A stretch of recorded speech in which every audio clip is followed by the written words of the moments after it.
Well, hey now, everybody. It is the Rob from Kiss 106 and 103gbfrocks.com here, hand in hand with my tag team partner in podcasting, the genetic jackhammer, Jerry Valeri. Said holding hands, and I immediately thought of that Dusty Rhodes promo. Reach out, and my hand is touching your hand. Exactly. Yes, you can touch the TV screen. Oh, man. Second most recognizable athlete in the world. Second most recognizable athlete in the world. Good morning, Jer. Good morning, Rob. Are we ready for this predictions episode? I'm very sad that I get to predict it. I won't get to watch it live, and I won't get to recap it with you, but I can at least tell you what my thoughts are. Sometime over the past 3 days, they got me decently excited for this show. There are 3 matches on this show that I'm looking at thinking, like, this could be match of the night. This could be match of the night. This could be match of the night. I mean, there are some really cool matchups that have been popping up. See how much time they give it, you know? All right, listen. There are 2 matches that I had a really hard time with predicting. And I want to say I did what I thought was the noble thing. I took what I felt was the more outlandish and least likely scenario for those 2 matches. Oh, that's funny. I did that on one too. Okay, interesting. I hope that we have some disagreements, but time will tell. And if we're gonna agree on a bunch, let this be the one, because you're not going to be here to recap it Monday. Sure.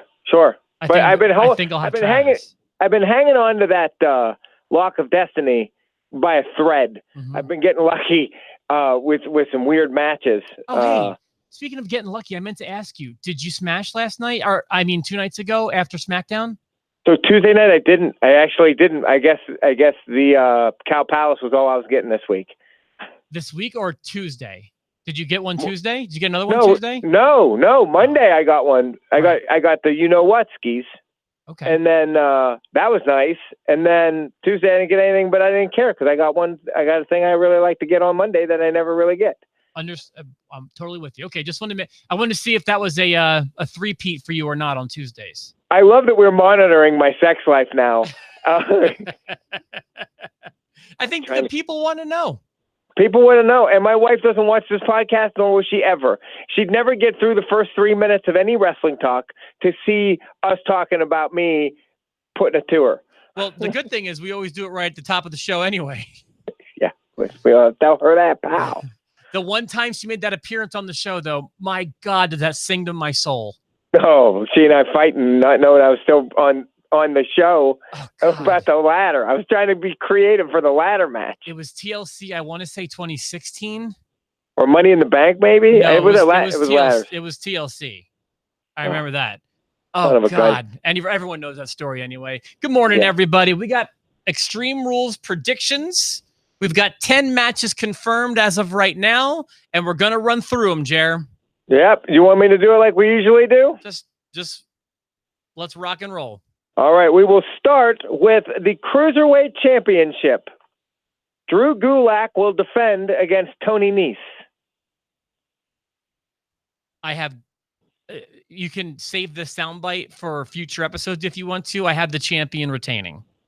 I think we agreed on that last time. That's just what we do. You have Gulak. I have Gaba Gulak. Moving on from the Cruiserweight Championship. Until they work the Cruiserweights into the regular shows and do away with 205 Live, this is how that match is always going to go in a predictions episode. Until you give me a reason to care, that's what you get. There it is. Next, a match I didn't realize was happening until I read it today. The Revival against the Usos for the Raw Tag Team Championship. I don't think I realized that either. And I also didn't give this one a ton of thought. Same philosophy. I have the champion retaining. Yeah, I forgot that the Revival were champions. Yeah. But I have them retaining as well. Okay. Next.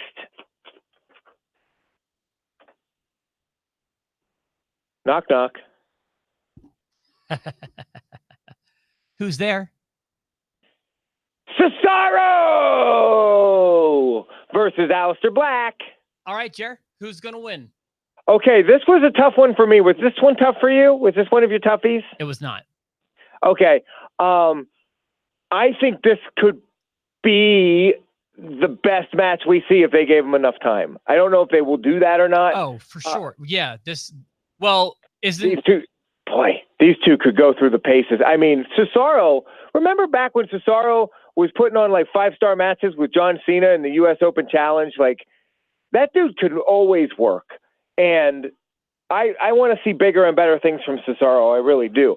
But he did knock on Aleister Black's door. This is Aleister Black's gimmick thing. Aleister Black is new to the roster, and they've never had a problem jobbing Cesaro out before. I think Aleister Black wins this match. Same logic. I agree. There's no way they're going to go through all this just to job out Aleister Black. I think that, this could definitely be match of the night on a normal night, but if you want me to be honest, I'm going to go with, if I have to predict a match of the night, I'm going to give it to Styles and Ricochet probably. Yeah, that's another one I've got on there, but there's a third one that could also do it. We'll get there. All right. Next is a last man standing match between Braun Strowman and Bobby Lashley. Last time those two were out of the ring and rocking and rolling with each other, they almost blew up the entire arena. Yes, they had some pyro for that huge stunt that they pulled 2 weeks ago on that monumental Raw. Right at the top of it, Corey Graves dropped an S-bomb that got the whole internet talking. It was a very effective angle, I thought, and I think that it's going to come down to I wrote down Braun Strowman, and that's what I'll stick with. It's going to be hard to top what they did the last time these two were in like Falls Count Anywhere. So for last man standing, the difference, all things equal, I take Braun Strowman all day. However, they've been really playing up Braun Strowman being injured from that going through the Titantron and it was smashing. Spleen, I believe, ruptured his spleen. He wasn't there last week, and but he's going to have this match, and he's coming after Bobby Lashley, and it's the last man standing, and that gives them just enough of a window for him to lose and still not lose any heat whatsoever. I have Bobby Lashley beating Braun Strowman in a last man standing match. Bobby Lashley needs this, I think. See, your rationale is also, in my opinion, helping me. It's going to be one of those Braun Strowman overcoming the odds kind of thing. Like, my God, he did it without his spleen. He doesn't even have a spleen, and he flipped the entire arena. Yeah, that kind of thing. So I think that's the story they're going to tell there. So we disagree. We have a disagreement. You picked Braun Strowman, and I picked Bobby Lashley, and I can't remember the last time I picked against Braun Strowman. It's been a long time. Or for Bobby Lashley, for that matter. I mean, we're double dipping. Next, Rob's potential match of the night for the U.S. Championship. We have Ricochet taking on AJ Styles. Not an easy one, although this wasn't one of my two that I was stuck on. Who do you have for this one? Oh. This is the first chapter here. I mean, we're really still in Act 1. You think? Act 2, maybe. But we're not done with these two. We're not done with Ricochet being involved with the club. There are going to be all kinds of shenanigans and issues here. While I think it would make sense for AJ Styles to get the United States Championship and be the leader of the club with a belt, that's cool. They just put it on Ricochet. It was a huge, great moment. And he's benefiting from this rub and this feud. I think it continues, and I think no matter what happens, Ricochet leaves with the championship, but I also think they're probably going to leave him laying. That sounds about right to me. I agree with everything you said. I think that Ricochet is someone in the room with you? No, but they're threatening. There are people hovering around like do they need goddamn vultures. I don't know what they need. Tell them to come in. Whatever. So I've got Ricochet also. I agree. They just gave him the belt. I think they want him to have some legs with this. I think that AJ is not above putting anybody over, especially Ricochet. And I think that, winning the belt the way he did and now making your first real feud with the belt, a victory over AJ Styles would really substantiate Ricochet. Plus, I think that like Kofi, Ricochet is exceeding expectations in the position. So I think that Ricochet will also retain. But again, it's AJ Styles. He could win any belt at any moment. Yep. So he could, but I do think I'm very confident in Ricochet. I see that you are as well. I'm also not sure. I also feel like, now that I think about it, the U.S. title might be a downgrade for AJ. Yeah. I think he's still kind of a world title kind of guy. I'm looking for some kind of a stipulation. I don't see a stipulation here at all. It's just a triple threat. It's Bryan and Rowan versus Heavy Machinery versus New Day for the SmackDown Tag Team Championship. Okay, so this was one of the matches that I'd had a hard time with, and I think I took an unlikely choice. Do you want me to tell you who it is, or do you want me to save it? I think they're all viable. So for you to call any of them unlikely is interesting to me. Heavy Machinery is the most unlikely of the three teams. Go ahead. That's who I took. I took Heavy Machinery. Wow. Okay. You took Heavy Machinery getting the championships. I leaned away from that, because Otis won the other night, and that's sometimes they show their hand that way, but they could be double swerving us. My thing is, it really feels like Daniel Bryan is trying to put over Heavy Machinery in the way that whether they win or lose, he's always talking about how great of athletes they are, even if they're goofy, if they could just get rid of the goofy stuff. Meanwhile, the goofy stuff is what the crowd loves about them. So I feel like they're setting them up for something special. And I know there's supposed to be a new regime starting on Sunday, supposedly, with SmackDown. I could just see, I don't know. I just get this feeling. Anytime I'd write a name down besides Heavy Machinery, it didn't feel right. Okay. Who do you have? I totally understand why you're coming with that. And then I was really thinking about them. But Daniel Bryan and Eric Rowan, they're very good in this role. They're very good as the tag champions. They're kind of slimy. They do back it up every once in a while, but I just like the dynamic between these two as a team, and having the championships gives them a reason to stay together. But I still wrote down the New Day. Okay, so you have a title change, but to somebody else. I have the New Day, and I'll go ahead and to give my reason would be to give away another prediction, but I'm okay with that. I feel like SmackDown, we're going to see New Day come out, and they're all going to have belts. And I think that this is going to be like a big thing for a little while, and then we're going to see the split. Then we're going to see the break. But I think we're going to get one more run with New Day. So it's worth mentioning. It seems like myself and everyone love your SmackDown reenactments. Thank you. You missed an opportunity yesterday because I went back and finished SmackDown when New Day was talking about their three ways and touching their tips and stuff. Sure. That was kind of funny. Well, especially with Xavier Woods actually being in three ways. I didn't even put that together. Yeah, he's literally been in three ways. And I did like the shot he took at Rowan. He's like, you're always, playing the second guy to somebody. Yeah, you never know who your daddy is. Yeah, that was some good stuff there. So you think they're going to touch tips, all three of them? I think they're going to touch tips, and by tips I mean championship belts. It'll be interesting to have New Day champs that it's not really a three-man team, because it's not like Kofi's ever going to help them defend the tag team championships. So one reason why I would not have confidence in that answer, although any team could win, is just like how Otis winning on Tuesday is kind of like a tell in wrestling. I feel like what Big E was doing, painting that picture of all three of them with their titles, is in the same way a tell. If all three are going to have titles, you don't talk about it. You show it. It just happens. Yeah, and then you don't want people to visualize it before it happens. I do want to see it though. I wanted to see it in NXT with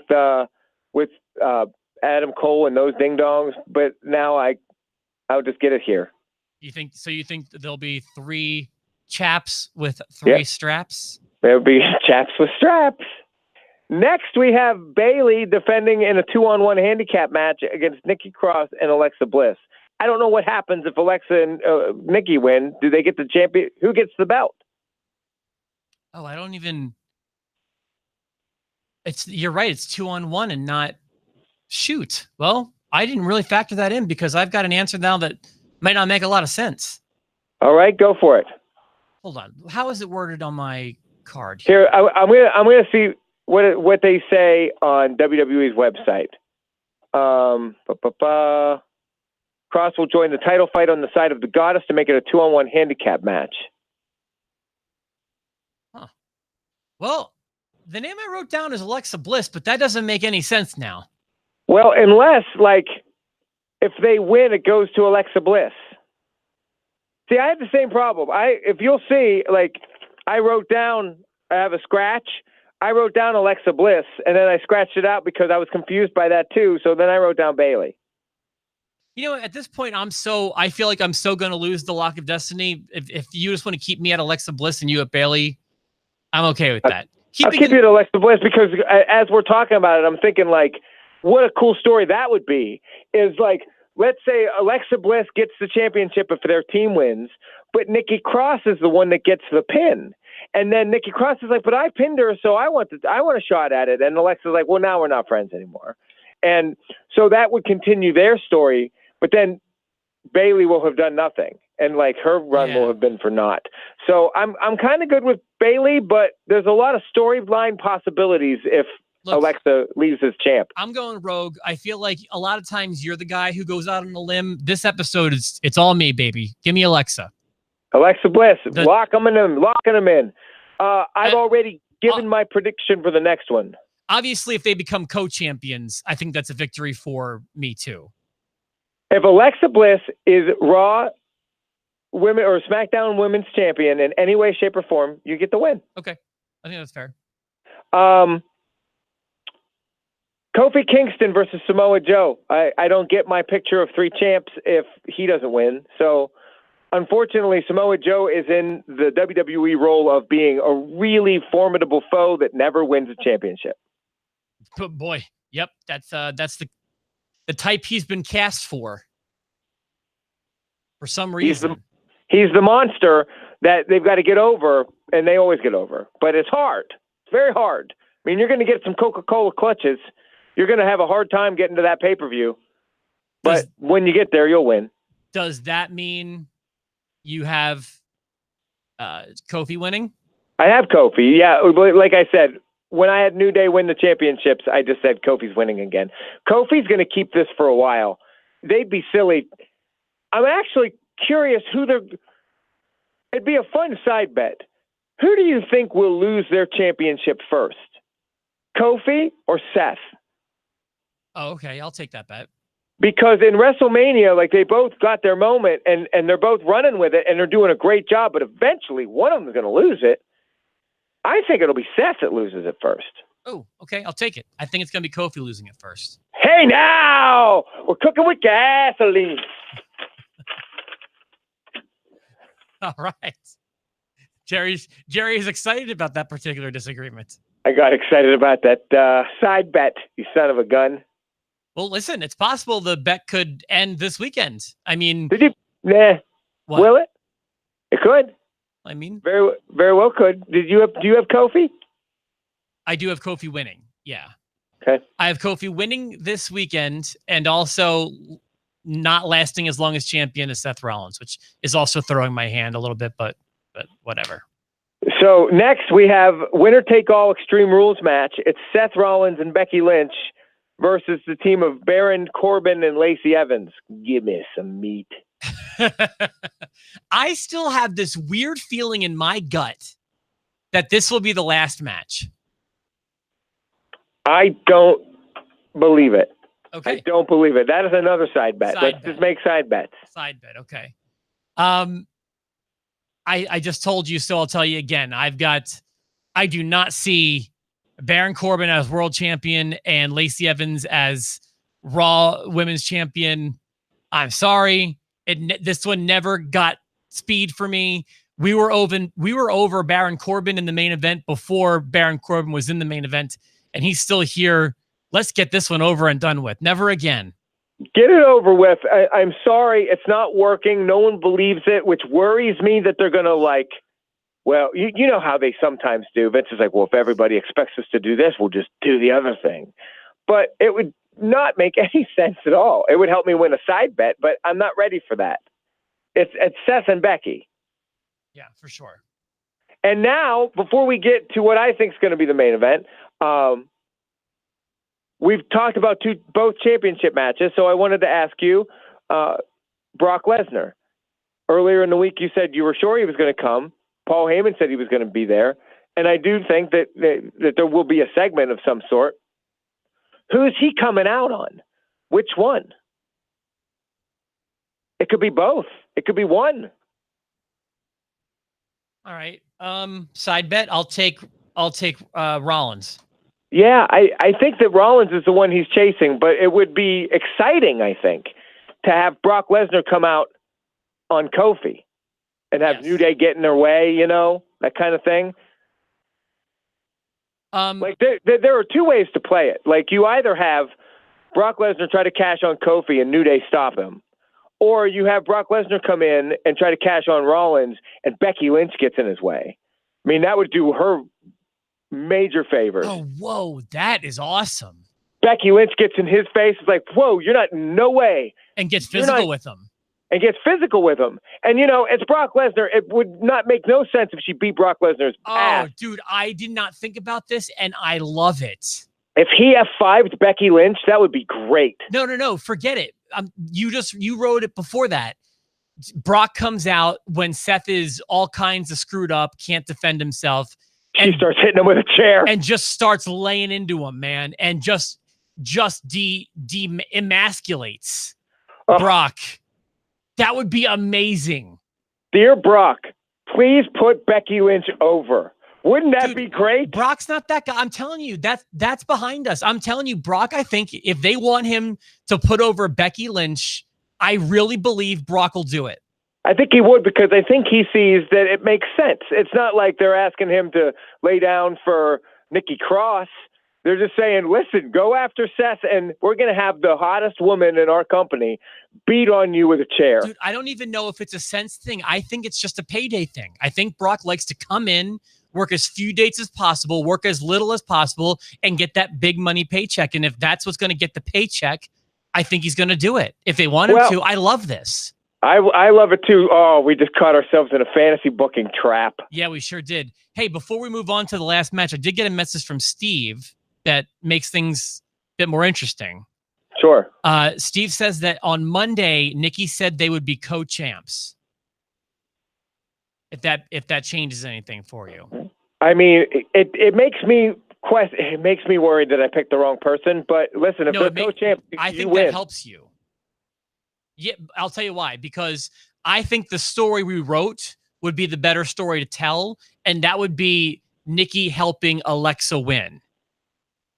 And I think that either whoever gets the pinfall or Alexa in general should win if either member. So you know what I mean? I don't know. For you, I would find that to be helpful for you. I don't think Bayley's going to win. Even though you picked her? I picked her, and now I'm questioning it. But I don't know. I don't know. I think it's not good for me. I think what Steve just said is good news for you personally. I think it's bad news. Thank you, Steve. All right, so we got one more, right?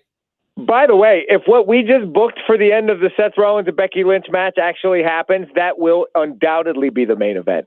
You are right. If that's how they're going, like that's how you end the show, right? Yeah, right. Hey, real quick, bring us up to speed. What matches do we disagree on heading into this last match? We've disagreed on Braun Strowman and Bobby Lashley, Heavy Machinery and New Day. That could be a push too, by the way. Yep, it could be. It could be. And Alexa Bliss and Bayley. All right, so there's three.